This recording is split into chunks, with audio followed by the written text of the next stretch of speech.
would say first the thing that comes to mind is I'm a mother of 3. And only after that, I am a film director, theater director, actress, teacher. I'm coaching actors. And I am a student all the time. So I have 3 higher educations, so this is my passion. I love being a student. Teach people to educate yourself. So this is my goal. Every time I take a new student, I find an opportunity to give a lecture or to train a group of people or to coach privately. I'm so excited because it's the opportunity for me to learn something new, either with an approach to different personalities, different demands and different problems that people have. And also I learn from other professionals. So that is why this is my favorite state, being a student. Let's say from the beginning that I never wanted to be an actress. I wanted to be a lawyer. And I really wanted to fight for people's rights. I was very surprised that my dad was like, oh, naive, poor girl. I was like, what do you mean? But when I grew up, of course, I discovered that it's not that easy in life, and not always those who write, they win. But I told that about that to my mom, and she said, well, okay, if you want to be a lawyer, you have to be able to convince people. That's why she found a studio, like an art studio, theatrical studio for teenagers. I was 13, or yeah, I think I was 13. And I was lucky to have the best teacher in dramatic theater ever, Igor Yitsko. 3 years later, I entered the Theater Academy, Moscow Art Theater School, when I was 16. I finished school earlier. At that time, I already had this idea of myself as a director, but by the graduation, I already was accepted to join the Moscow Art Theater, and I had maybe 5 or 6 titles as a lead actress. So I was like, okay, nobody would do that. Nobody would drop all this to start education again. So I stayed, and I stayed in Moscow Art Theater for 10 years, and only 10 years later, I felt that I've done enough. I fulfilled my goals. I feel satisfied about what I have done in the theater, and it's time to move forward, to try something else. And I thought, okay, let's try film, let's try movies. I know nothing about it. I do know the process, but from this side of camera, I want to go there and see what it's like and how does it work. And it's a completely different language. You literally learn to speak another language. You learn to convey your thoughts through a different medium. It is exactly what I teach my acting students, to find complete freedom within narrow corridor that director gives you. The last thing you want is to find yourself in a box, limited, in this mindset, I would say. As an actor, a lot of times you find yourself wanting to be liked by someone, waiting for the approval. And you constantly live in this situation of being observed, being judged, being evaluated. And it seems that directing position puts you in a different, dynamic with your craft, that you are the one who's evaluating, you are the one who's deciding, you are the one who's doing this and that. But actually, since I started working immediately in the commercial field, I started making TV series, feature films for movie theaters. Above me were numerous producers and uh, and other people who were evaluating me, telling me what to do, putting me in the box, deciding who I cast, how much money do I have, deciding, making script decisions, and influencing my field a lot too. You know what I like about being here in America? Uh, people, what I see a lot, people's mindset is, I am my own employer. Whether I'm an actor, writer, director, I have to create my own work.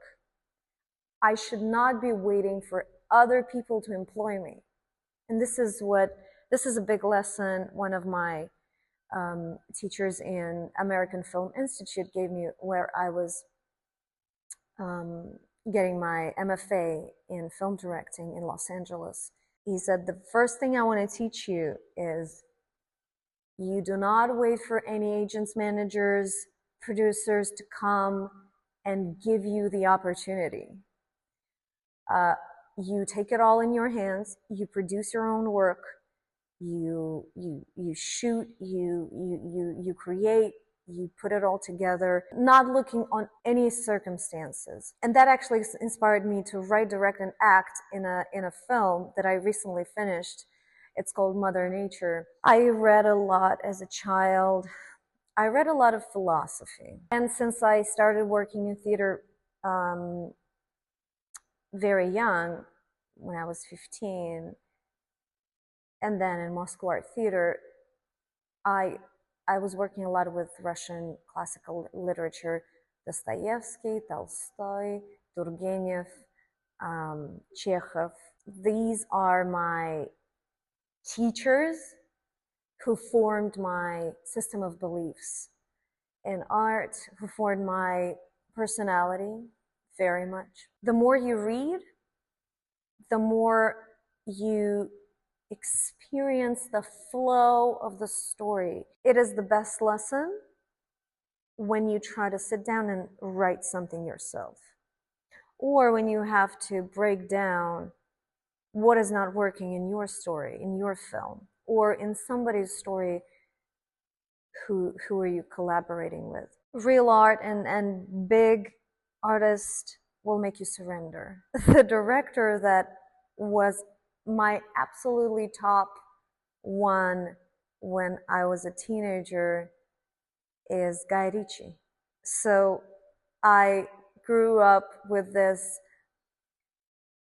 offbeat comedy, criminal comedies. I could watch them again and again, and I laughed so hard. I had so much fun. I cannot think of a thing that you would do without purpose. I'm hoping, like Dostoevsky said, that art is there to soften hearts. So this would be the best and the highest achievement if my film would soften somebody's heart, make somebody less guarded, more open to others people's experience, open up his mind for a new thought, for a new angle, for a new perspective on things. I think a good director is a good director regardless of gender. Women just bringing up different themes. They bring different stories with them. A lot of times it is experience that was never on screen or was never, in the pop culture or so well spread or well known. I started working with non-actors just recently. I had a woman that had troubles with public speaking. I had another actor who was a professional actor for many, many years and then dropped acting and wanted to get back but didn't know how because he had like a nervous breakdown. It was more of a therapy sessions. It was more, I found a more therapeutical approach. And we've been working together for more than a year already. And I see how a person just thrives without a goal to go and earn money with that or become an actor again. And now I do take people who say, okay, my goal is self-exploration. I don't know myself. I don't know who I am. And by, breaking down a character, trying to learn about others people's life, I'm trying to learn who I am. A lot of times it happens that professional actors become slaves of the system. They think they know it all already. And they have certain tools that work for them, and they are not willing, and they're understanding of the profession. But it was actually Stanislavski who said, learn the tradition and then destroy it. Learn my system, study it, and then forget it, destroy it, and invent your own system. And before you become an actor, and you're ready to do that, you have to know who you are so you don't get lost in all those characters. And this is very important. This is what happens a lot with young actors. That's why they end up, drinking, abusing drugs in a psychiatrical ward, a lot of them, because, and where I actually found myself at one point, I was so exhausted, I was so lost. By the age of 25, having numerous titles in the theater, a lot of work in movie, I was sitting and talking to my colleague, elder actress, fantastic actress. And I was looking at her, and she was spreading so much confidence, and she was so wholesome. I asked her, how do I keep myself whole? You have to know exactly who you are, and you have to make peace with that. Let yourself be guided by curiosity, not fear. Before my lessons, I have a I have a imaginary guillotine. So everyone who's entering the class, they have to cut their head off. It's like, I don't need your head here. I need you to be listening to your impulses only, to your inner voice, bypassing your head. Because the life today forces you to live through your head, to question every step, to be very calculated about how you speak, who you speak with, what you do, how you do it, where it will take you. We are very much live in our head.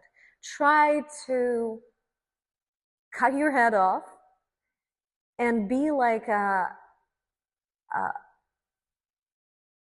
child who is only guided by curiosity. I would try to invite writers. I would invite someone like Chekhov to make the conversation, wit and fun, but deep and meaningful at the same time. Tarkovsky, who would be sitting in the corner probably just observing it.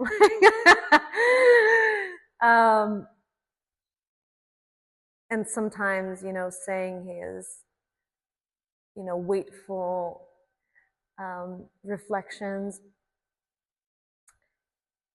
I would invite Nina Simone, the best jazz singer of all time I admire. I would invite Shostakovich, because I know my husband would love to meet him in person.